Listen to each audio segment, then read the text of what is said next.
Bonjour mes stagiaires, bonjour à tous. On va voir maintenant dans la deuxième méthode du module contrôle de gestion 1, comptabilité analytique d'exploitation, les méthodes de la comptabilité analytique. Il existe différentes méthodes permettant le calcul du coût en comptabilité analytique dont les principales sont la méthode des coûts complets, la méthode des coûts directs, la méthode des coûts standards, la méthode des coûts variables et la méthode ABC.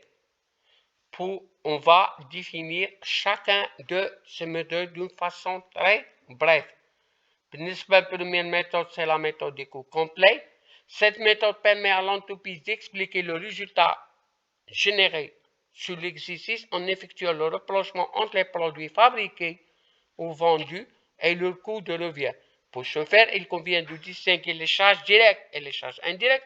Faites attention, ici, on va distinguer les charges en charges directes et indirectes pour la méthode des coûts complets. Ensuite, les charges indirectes sont ventilées par centre de travail, approvisionnement, production, distribution. En ce qui concerne unité d'œuvre, ils sont fixés pour chaque centre. Ce fonctionnement permet de déterminer le volume à imputer à chaque produit. Le coût de revient est alors calculé par le cumul des charges directes et indirectes propres à chaque produit. Faites attention. بالنسبة la méthode des coûts variables. La méthode du coût variable consiste à ne prendre en considération que les dépenses directement liées à l'activité de l'entreprise. Première chose, ceci diminue en cas de baisse d'activité, augmente en cas de développement. Cette méthode a l'avantage de déterminer le seuil de rentabilité de l'entreprise, mais il ne prend pas en compte l'ensemble des coûts que l'entreprise doit supporter. بالنسبة la méthode des coûts directs, ou direct costing, cette méthode permet de résoudre l'inconvénient de la méthode des coûts variables.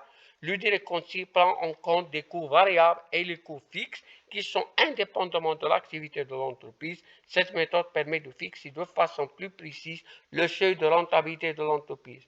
بينما بالنسبة méthode des coûts standards, en utilisant la méthode des coûts standards, l'entreprise détermine à l'avance les coûts qu'il aura à supporter et les compare avec les charges réellement engagées. Avec cette méthode, l'entreprise connaît les marges, il établit les prévisions et ses budgets. Cependant, il reste très difficile de déterminer le niveau d'activité à retenir. Dernière méthode, c'est la méthode ABC. La méthode ABC, c'est activiser budget cost. C'est une technique basée sur le coût par activité. Cette technique repose sur la notion de valeur. Ainsi, l'entreprise est découpée par l'activité et non par fonction par produit. Faites attention. Une activité consistant à réaliser un ensemble de tâches pour contribuer à la valeur d'un service ou d'un produit. Une fois les activités définies, on répartit les dépenses de l'entreprise entre elles grâce à des indicateurs. La méthode ABC permet ainsi de répartir avec efficacité les dépenses entre les différentes activités de l'entreprise et d'obtenir une information pertinente. S'appuyant sur la comptabilité générale, la comptabilité analytique s'avère un formidable outil de gestion, un indicateur de performance et d'aide à la décision pour l'entreprise. Merci de votre attention et jusqu'à la prochaine séance. On va entamer d'autres notions de ce module. Merci de votre attention. Une deuxième